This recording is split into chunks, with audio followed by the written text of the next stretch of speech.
Hi, welcome to another edition of the Alan Rosenberg Show. This morning, before I went to work, I got a request from Callan6828 saying, hey, how about doing a video on your favorite punk albums? And I'm like, you know what? I don't know, that's a cool idea. It is right now 8:20 Eastern Standard Time. I had a really long, hard day, long, hard week, but I was pumped to do this one. I think this is a cool idea. So I just spent about an hour going through 6,000 albums and CDs looking for punk albums. And because I'm not an expert on punk, but I like some punk. And I thought this would be fun. So I hope you enjoy it. I am going to show you 15 of my all-time favorite punk albums. And I'm actually going to rank them based on play. I'm also going to start off with maybe about 10 or so that are just outside the top 15. So here they are, my favorite punk albums of all time. Now the problem with punk, it's definitely not as easy as you think, because is it punk? Is it new wave? What's the definition? And it's not as clear as you might think. So for me, I think just about all of these are mid to late 70s, early 80s punk new wave. But let me know the ones that you think I missed. And again, this is just for fun. Alrighty, so outside of the top 15 in alphabetical order, I'm just going to show you. Now, I pretty much try to stick with albums, but I think there's a couple of compilations. At least the first one I'm going to show you is a compilation, and that's the Buzzcocks. Singles Going Steady. This is a great Buzzcocks collection. This has got a lot of songs on it for one CD. And in all honesty, for me, this is all the Buzzcocks I need. A lot of these artists, I've went beyond. I bought other Buzzcocks albums, and I wound up not keeping them. I'm like, this is all I need. This is the only one I don't know, because I recently picked it up a month or two ago. Richard Hell and the Voidoids, the classic Blank Generation. I have yet to hear this album, so we'll see if I'm going to like it, but it's a classic album. Another one, The Only Ones, and this is an album called Special View. It's the only album I have by The Only Ones, and it's good. Now, a lot of people are going to make fun of me, but if you know my channel, it's all about honesty. I really like the Ramones, but for whatever reasons, I do find their albums pretty spotty, except for maybe the first two. When I listen to the Ramones, I listen to compilations. So there's the single disc Ramones Mania, because they have so many great songs, but spread out through their catalog. Ramones Anthology is even better. Their latter albums, the latter day albums are really, really spotty, but there's always some good tracks on there. So for me, the Ramones are outside the top 15 because I tend to just want to listen to the compilations. This is a really cool collection. This is the Runaways, the Mercury Albums Anthology. When I got this, I was like, am I going to really like this album? Are they, because I know the Runaways and their history.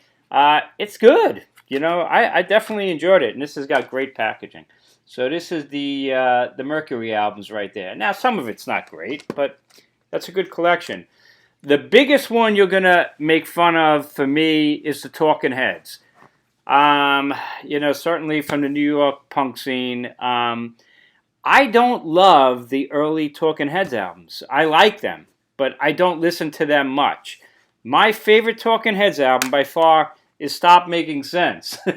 And it's in one of my favorite live albums of all time.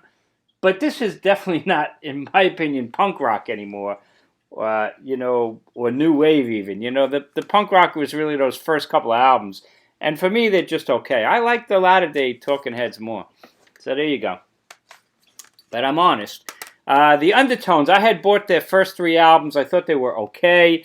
This is a promo. It's called The Undertones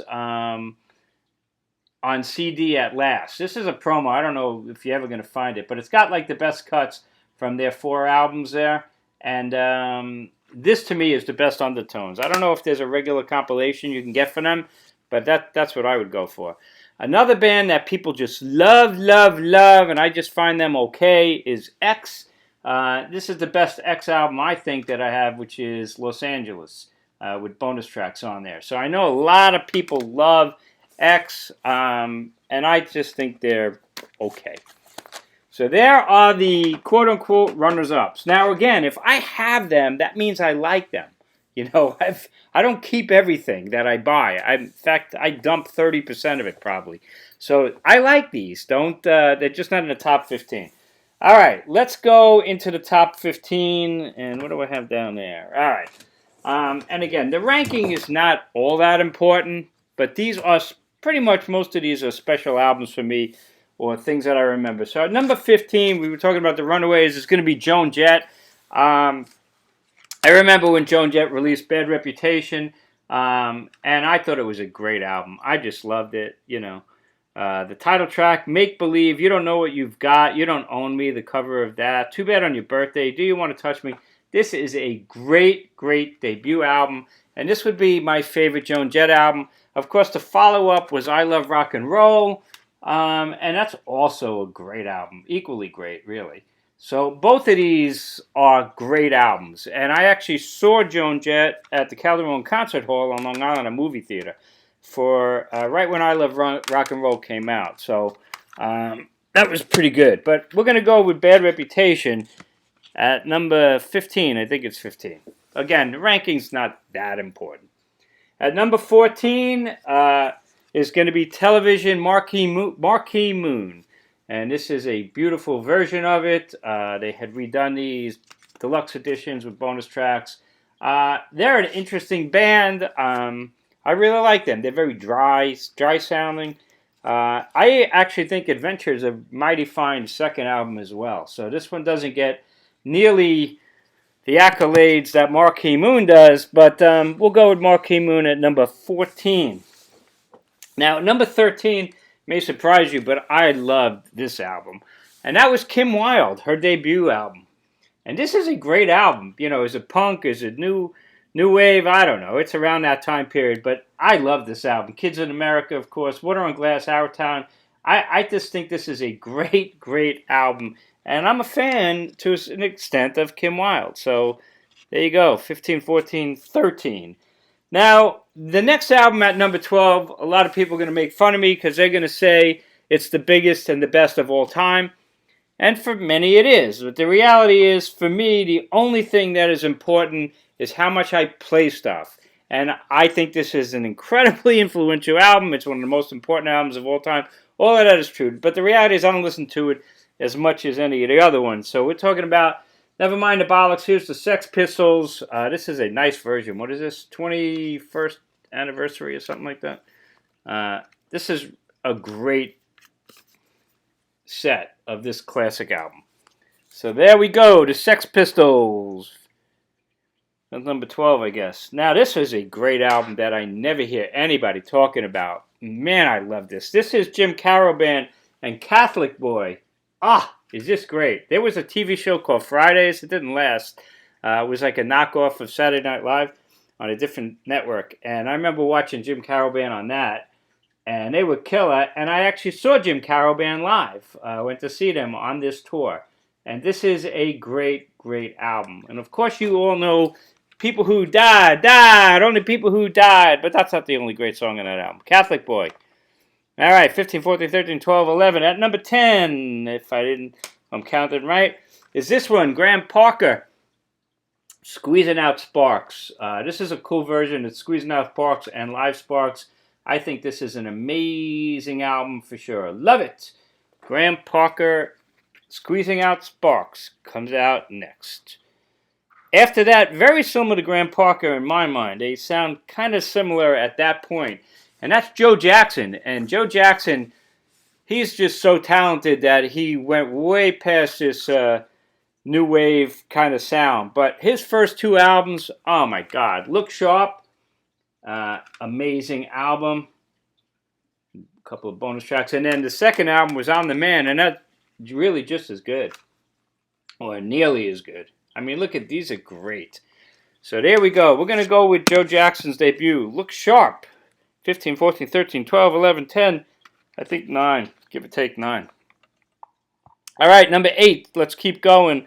Similar story as Joe Jackson in the sense that Elvis Costello, man, he was new wave at that time. And just the fact that he named himself Elvis was like, talk about punk. But I remember very well when My Aim Is True came out, and you talk about amazing debut albums. I mean, just fantastic. And there's so many different versions of his classic albums, but this one for me really touched me. And the fact that Allison, what a beautiful ballad. It wasn't just punk rock or new wave in one style. He could do it all. And a lot of people think the second album, this year's model, is even better. And it's real close. But those early Elvis Costello albums are just, unbelievable. All right, let's keep going. 15, 14, 13, 12, 11, 10, 9, 8. Number 7, maybe? And that's going to be Blondie. And amazing. I really got into Blondie because I was playing the drums in a band, and we used to cover a lot of Blondie stuff. And it really doesn't get any better than Parallel Lines, which is their third album. This is a deluxe collector's edition of it, but every track is just about a classic. And Blondie has grown to be actually an all-time favorite band of mine. That's why I'm wearing a New York hat. They just did it all. Cover every style. Really great band. Deb Harry. And the debut album, if you never heard the Blondie debut album, is fantastic. So there it is. Look Good in Blue, In the Flesh, Ex-Offender, Rip It to Shreds. This is a tremendous record. They're a great historic band. Blondie. Next up, I've talked about this album in many videos. Honestly, debut albums don't get much better than this in the late 70s. Tom Robinson Band, Power in the Darkness. It's a damn near perfect album. Here it is on CD. I love it. I kind of say it's kind of a combination of The Clash and the Kinks, really. Great combination. Tom Robinson Band, Power in the Darkness, amazing. The second album was TRB2, which didn't get any kind of respect. People dumped it. But I think it's a really good album. So it's not as good as the first, but that's okay. Next up, what do we got? Well, before we get into these, what do we got? Those are going to be the top 3. Next up is going to be... Actually, this wouldn't be next up. This would have been somewhere further down. But this is a great album. This is Rachel Sweet, Protect the Innocent on vinyl. She was on Stiff Records, Stiff Columbia. And this is an album that just blew me away. Now, she didn't write most of these songs. I think she might have only written Tonight, Ricky. But this is an amazing album. I played the hell out of this album. In 1980, this was my number 3 album of the year. And she was terrific. If you don't know Rachel Sweet, you ever find Protect the Innocent, go get it, and you will thank me. But check out, Spellbound, Lover's Lane, Fool's Gold, Foul Play, I Got a Reason.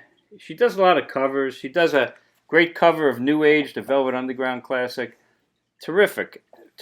Rachel Sweet. All right, that should have been somewhere down here. All right, we are up to 1, 2, 3. Number 4. We got to go with a compilation because this album changed my life. This is on vinyl, The Jam and Snap. And this is a double album. And there's the track listing. And unfortunately, when they released it on CD, they had to cut out a whole bunch of tracks. So I have yet to get this on CD, although they did finally release it on a 2 CD set, but it was expensive, and I was like, I'll keep the vinyl. But this album changed my life. I just love the Jam, and that's how I got into the Jam, was picking up Snap. So we'll stick that over there. Now, eventually I wound up getting every Jam album, and of course got into Paul Weller and Style Council, but the Jam for me is still on another level. So we'll leave that over there. Now, this is a really cool box set. If you never saw this, this is called Direction, Reaction, Creation. They did one of these for the Style Council, and it has every Jam album in chronological order, plus a whole bunch of bonus tracks and stuff like that. The only thing about these albums, I hate these box sets because it makes it look like I don't have every Jam album because I put it in as one box versus each individual album. But that's just my neuroses. But this is a really great box. The Jam, phenomenal band. All right, that was my number 4 At number 3, well, that's going to be Patti Smith. And now most people are going to say horses, and I love horses. There's a deluxe edition, there's the regular edition, and Gloria, and Free Money, and Break It Up. But it's a great debut. It was really influential in its time. But it ain't my favorite Patti Smith album by far. That would be Easter. So this is Easter, and this is my number 3 favorite punk album. I love this album. Really influential for me. A huge success for me. And that's where it's going to go. Patti Smith and Easter. At number 2 is going to be The Clash. And talk about an album that changed my life. Now, of course, the Clash debut album, and there's the UK version and the US version, and people are going to say this is the greatest album. And the problem was, in the United States, it didn't get released until after the fact. There was an import that did really well. And Give 'Em Enough Rope was successful and a mighty fine record. But it was London Calling that broke them in America. And this is the album. I had it on vinyl, of course. And this is the album. Remember, when I got it on vinyl, it didn't have Train in Vain listed. That was like the hidden track, and that was the single. But this is the deluxe edition. What is this, 3 discs? London Calling is one of my favorite albums of all time. And to me, that is number 2. So what would be my number 1 favorite punk album of all time? And why am I wearing a Stevie Nicks shirt? Because I went to Stevie Nicks because the Pretenders were opening up. I'm an original Pretenders fan. I got into the Pretenders when they first started out with their first single. Pretty much unknown in America. I jumped all over them. Saw them many times, the original Pretenders band. And that's the band I'm really talking about. They really, I'm still a fan, but it's really Chrissie Hynde and whoever she wants to put as the Pretenders. The debut Pretenders album just changed my life. And it was my number 1 album of the year. When that came out in 1980, I guess it was. And there it is with a 2-disc set. And Pretenders 2 wasn't quite as good. But very few things are going to live up to that debut album. But it was still a fine second album. But Pretenders, my number 1 all-time favorite punk album. So if you want to rank them, number 1, The Pretenders. Number 2, London Calling. Number 3, Easter. Number 4, I don't know, what was it? The Jam, Snap. Number 5, Power in the Darkness, Tom Robinson. Number 6, Parallel Lines, Blondie. 7, Miami True, Elvis Costello. 8, Joe Jackson. 9, Graham Parker, Squeezing Out Sparks. Jim Carroll. 10, Catholic Boy. The Sex Pistols. 11, Kim Wilde. Television, Marky Moon. Joan Jett. Bad Reputation. Protect the Innocent somewhere in there as well. Pretty good selection of punk, new wave music. It really held up really well. I do have some other punk ones that I didn't show that are just okay. What is that? The Slits cut. I have that one. Some other ones. These are the ones that I really are pretty special. So let me know what you think. And the replacements, people are going to say, I have some replacements. I don't know if I really consider them punk or new wave, but I guess they kind of are. Pleased to Meet Me, I have that. I have a couple of their albums, but I don't listen to the replacements that often either. But I like them. Alrighty, let me know what you think. As always, thanks for watching. Stay safe, stay healthy, hit subscribe. Check out my other videos, and good luck on the Super Bowl if you are betting and watching the game. And I will be watching. And I'll see you next time on the Alan Rosenberg Show.